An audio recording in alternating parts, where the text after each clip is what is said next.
Hai, adik-adik semua, saya akan ceritakan tentang kisah ayam dan helang, jarum emas. Pada zaman dahulu, di sebuah hutan, malunya aku. Ayam berlari sambil menangis lalu terlanggar pokok. Ayam berdiri dan cuba untuk berkokok-kokok. Kokok, kokok. Tetapi malangnya tidak berjaya dan ayam pun menangis. Kancil dan angsa yang sedang berjalan-jalan mendengar tangisan itu. Angsa, kau dengar tak? Tanya kancil. Ya, aku dengar juga. Apa itu Tanya angsa pula. Mereka pun mencari suara tangisan itu dan terjumpa dengan ayam hutan. Ayam, kau dah kenapa?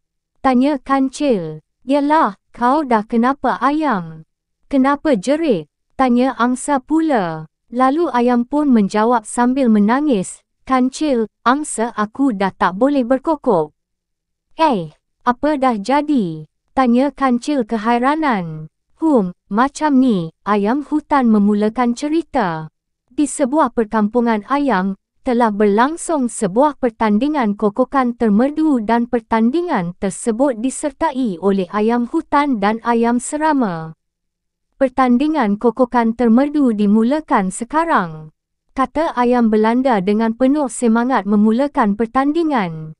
Di sebelah kanan saya badannya kecil tapi suaranya nyaring, dipersilakan ayam serama.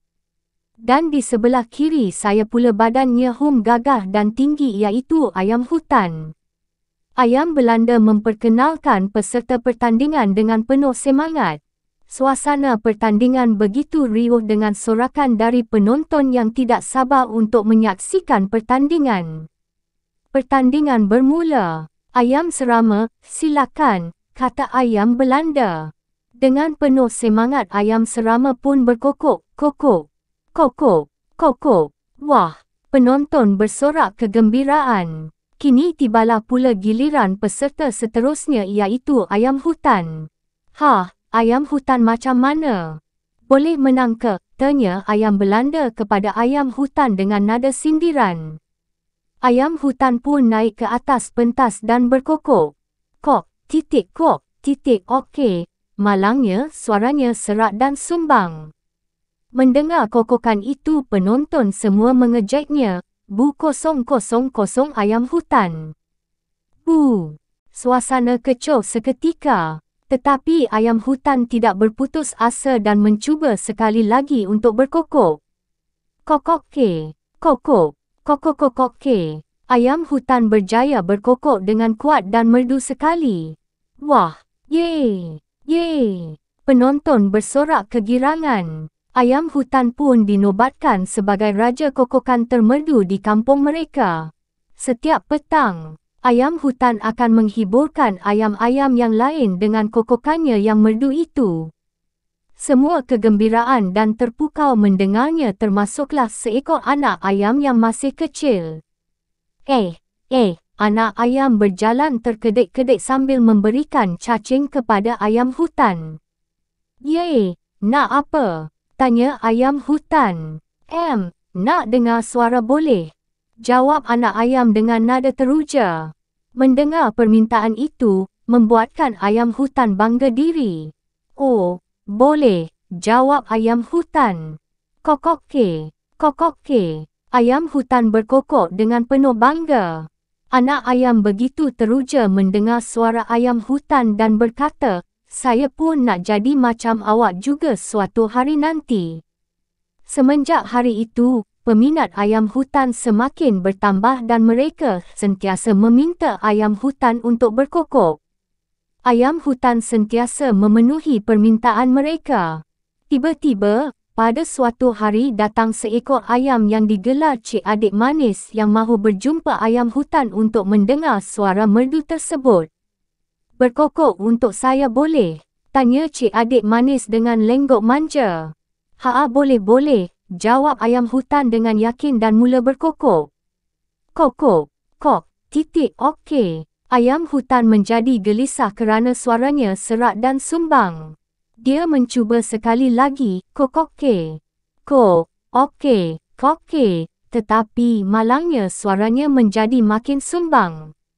Raja tak boleh berkokok. Mana boleh, kata peminat ayam hutan dengan nada marah dan tidak puas hati.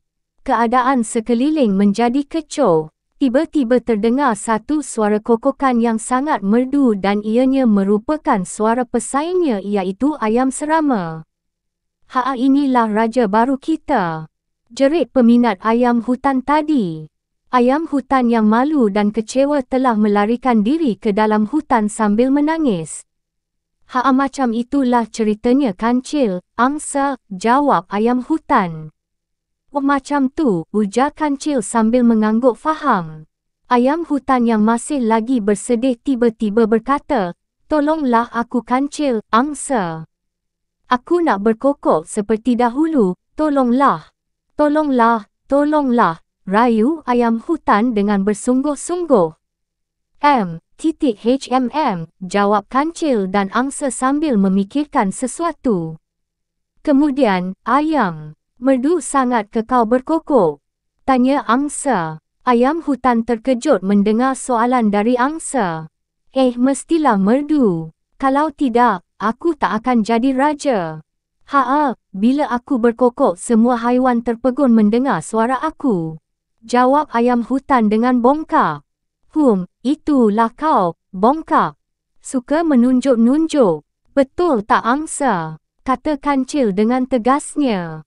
Betul tu kancil.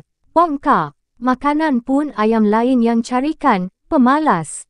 Balas angsa pula. Kemudian, kancil dan angsa pun ketawa ha.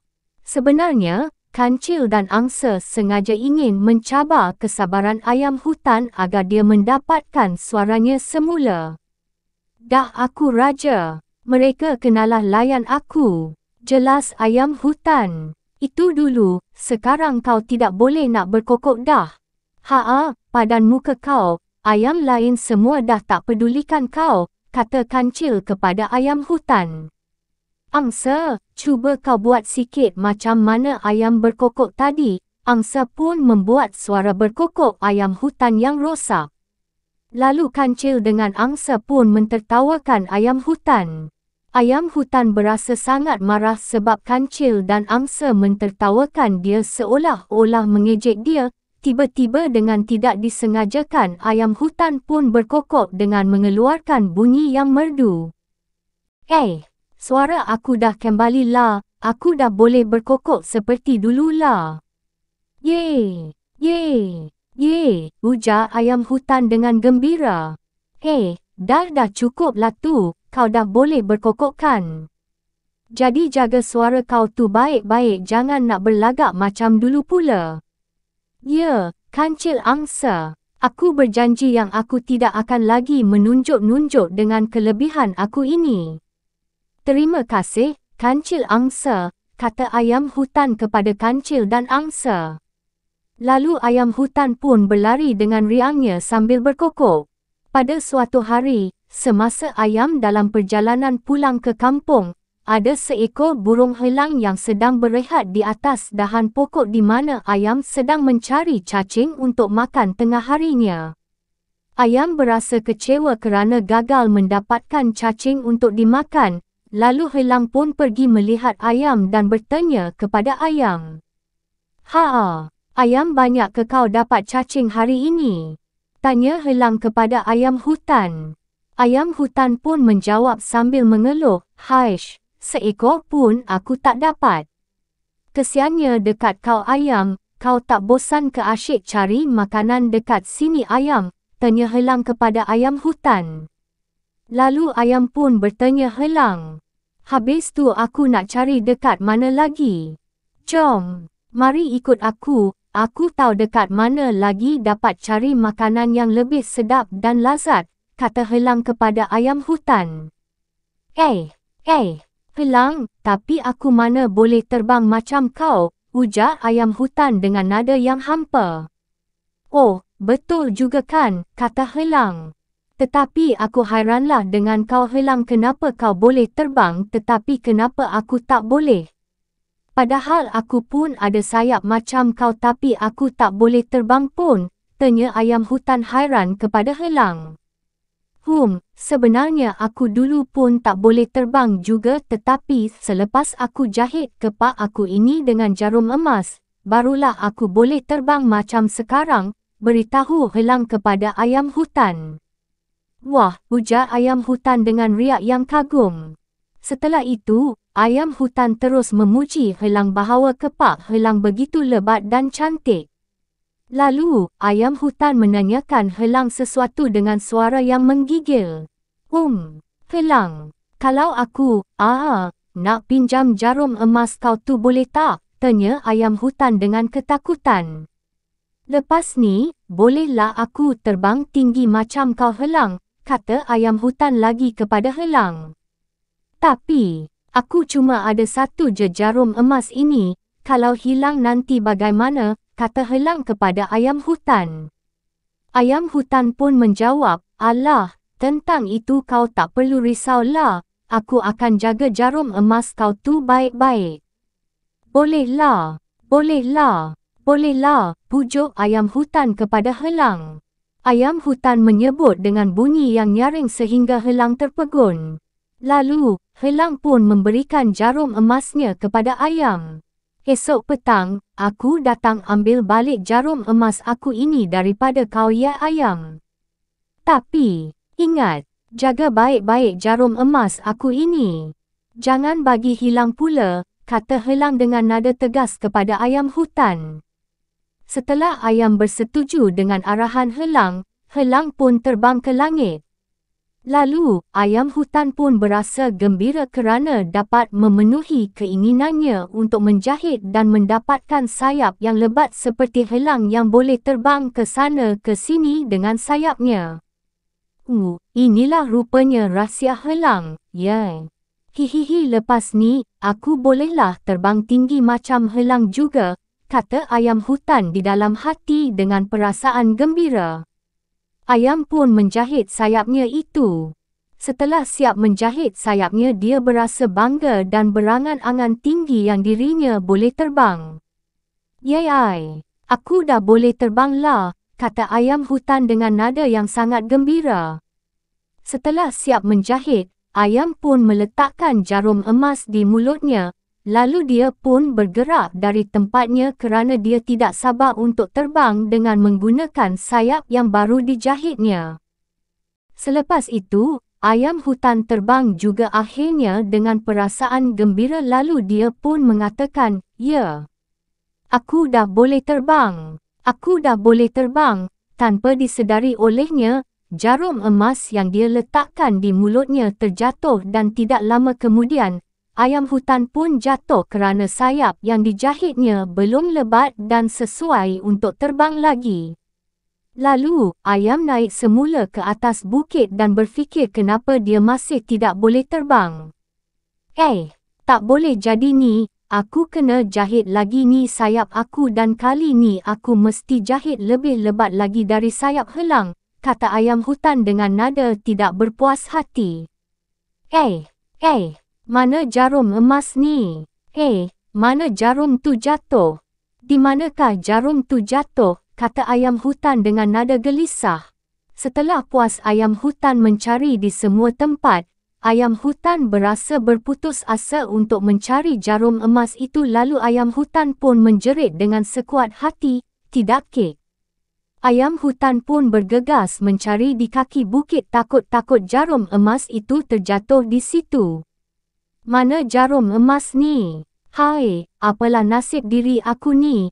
Kalau macam ni sampai bila-bila pun aku takkan jumpa jarum emas tu, ujar ayam hutan dengan nada kecewa.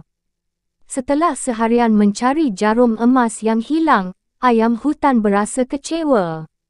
Lalu pada keesokan harinya setelah penat mencari, dia pun berehat di bawah pokok. Macam mana ni? Tak jumpa pun jarum emas tu, apa yang aku nak bagi tahu helang nanti, kata ayam hutan. Tanpa disedari oleh ayam, helang datang dari arah belakang ayam, lalu ayam pun terkejut. Helang, kata ayam hutan dengan riak terkejut. Wah, cantiknya ayam kau jahit. Pandai kau jahit ya ayam, kata Helang dengan nada tidak percaya. Terima kasih. Terima kasih, ujar ayam hutan dengan nada takut. Lepas ini bolehlah kita cari makanan sama-sama kan ayam? Hihihi, kata Helang dalam nada gembira. Ayam hutan pun turut ketawa. Selepas itu, bagi balik jarum aku, ujar Helang. Aku belum habis jahit lagi lah Helang, kan aku nak terbang tinggi macam kau kan Helang, jadi aku kenalah jahit lebih sikit. Lagipun kan kau dah janji nak ambil jarum emas tu petang nanti dengan aku. Betul kan, kata ayam hutan kepada Helang. Betul juga kan. Tak apalah kalau macam itu, kita jumpa petang nantilah ayam, kata Helang. Baiklah Helang, ujar ayam. Lalu Helang pun meninggalkan ayam hutan berseorangan. Ayam hutan pun berasa selamat. Mana jarum emas ni? Kat manalah dia jatuh? Mana ni? Manalah jarum emas itu hilang, kata ayam hutan berseorangan. Tiba-tiba Helang datang dengan mengejut. Jarum emas aku hilang, tanya Helang kepada ayam. Helang, maafkan aku Helang, aku tak sengaja jatuhkan jarum emas kau, ujar ayam dengan nada sedih. Kan aku dah bagi tahu kau kan, jangan hilangkan jarum emas aku. Kau ni memang lalai lah, marah Helang kepada ayam hutan. Helang berasa sangat marah lalu dia mencekik ayam hutan. Baik kau cari jarum aku tu sampai kau dapat. Kalau kau tak jumpa jarum emas aku itu, aku akan makan kau nanti dan seluruh keturunan kau pun aku akan makan, faham? Setelah itu, Helang pun terus berlalu pergi dengan perasaan marah. Aduh malangnya nasib aku ini, ujar ayam hutan dengan berasa kesal. Pengajaran dalam cerita ini ialah, kita buat sesuatu kenalah berhati-hati dan berfikir apa yang kita ingin lakukannya di mana jua kita berada, kalau sudah tersilap langkah. Malang tidak berbau. Sekian terima kasih. Jangan lupa subscribe channel ini ya adik-adik. Bye-bye adik-adik semua, jumpa lagi kita di episod akan datang.